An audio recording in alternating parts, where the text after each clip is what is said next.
तो अब हमने देख लिया कि एक कर्व्ड सरफेस पे हमारा रिफ्रैक्शन कैसे होता है, मैथमेटिकली भी उसे देख लिया। तो अब हम देखने की कोशिश करते हैं, अगर हमारे पास दो कर्व्ड सरफेस हो, यानी हमारा अगर एक लेंस हो, तो हमारे पास कैसा सिचुएशन आता है। तो lens is nothing but a combination of two curved surfaces. तो ये अब दो स्फीयर्स का पार्ट है। तो यहां ये जो लेंस है this is a convex lens, और अगर मेरा रिफ्रैक्टिंग सरफेसेस कॉनकेव लेंस हो जाए तो वो मेरे कॉनकेव लेंस हो जाएंगे। सही है। तो इस केस में मान लीजिए कि हमारे पास कुछ कुछ टर्म्स हैं। यहां मैंने देखा है ऑब्जेक्ट, इमेज, ये I1 जो है ये भी एक इमेज है लेकिन फर्स्ट सरफेस की वजह से। तो ये ऑब्जेक्ट है, ये इमेज है, ये centre of curvature for the second surface है, ये centre of curvature for the first surface है। ठीक है। उसके अलावा हमारे पास रेडिया ऑफ कर्वेचर्स भी है। तो जब हमारे पास ये सारे टर्म्स हैं तो हम अब दो कर्व्ड सरफेस पे रिफ्रैक्शन कराने की कोशिश करेंगे। सबसे पहला कर्व्ड सरफेस है ये वाला। इस केस में μ2/v1 यानी फर्स्ट इमेज जो फॉर्म हो रहा है वो इस रिफ्रैक्शन की वजह से हो रहा है, minus μ1/u is equal to μ2 minus μ1/r1। अब ये μ2 है, ये μ1 है, और इसका रेडियस यहां पर है। तो हमारे पास फर्स्ट रिलेशन आ गया। अब सेकेंड रिलेशन में अगर हम देखें तो μ1/v फाइनल इमेज यहां पर फॉर्म हो रहा है, लेकिन हम ऑब्जेक्ट डिस्टेंस क्या लेंगे। तो फर्स्ट सरफेस की वजह से जो इमेज फॉर्म होता है that becomes the object for the second surface.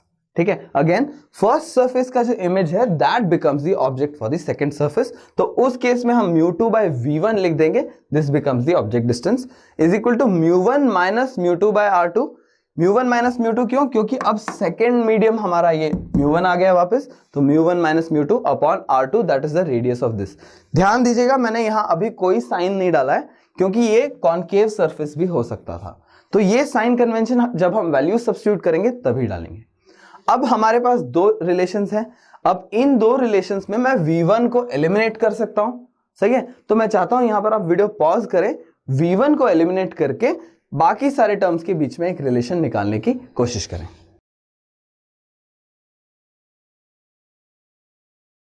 तो आई होप आपने कोशिश की होगी सॉल्व करने की। तो हम देख लेते हैं हमारे रिलेशन क्या आते हैं। सबसे पहले हमारे पास दोनों इक्वेशंस को ऐड करके आता है μ1/v minus μ1/u is equal to μ2 minus μ1 times 1/r1 minus 1/r2। सही है। अब यहां पर अगर मैं μ1 से थ्रू आउट डिवाइड कर दूं तो देखिए हमारे पास क्या आता है, हमारे पास आ जाता है 1/v minus 1/u is equal to μ2/1 यानी μ2/1 का मतलब है μ2/μ1 minus 1 into 1/r1 minus 1/r2। सही है। तो क्लियरली हमारे पास एक यहां रिलेशन आ गया। अब अगर मैं u की जगह इंफिनिटी डाल दूं यानी हमारे रेज जो है वो पैरेलल हो गए। तो पैरेलल रेज के केस में हमने देखा था हमारे पास एक फोकल लेंथ आ जाता है, तो v जो है वो हमारा फोकल लेंथ हो जाएगा।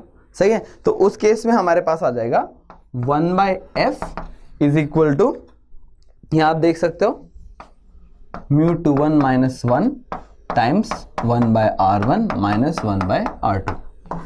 ठीक है। तो ये एक बहुत इंपॉर्टेंट रिलेशन है इन केस ऑफ लेंसेज। ऐसा कोई भी रिलेशन हमने मिरर्स के केस में नहीं दिखा था, क्योंकि यहां पर हमारे पास रिफ्रैक्शन हो रहा है तो रिफ्रैक्टिव इंडेक्स का यहां पर रोल है।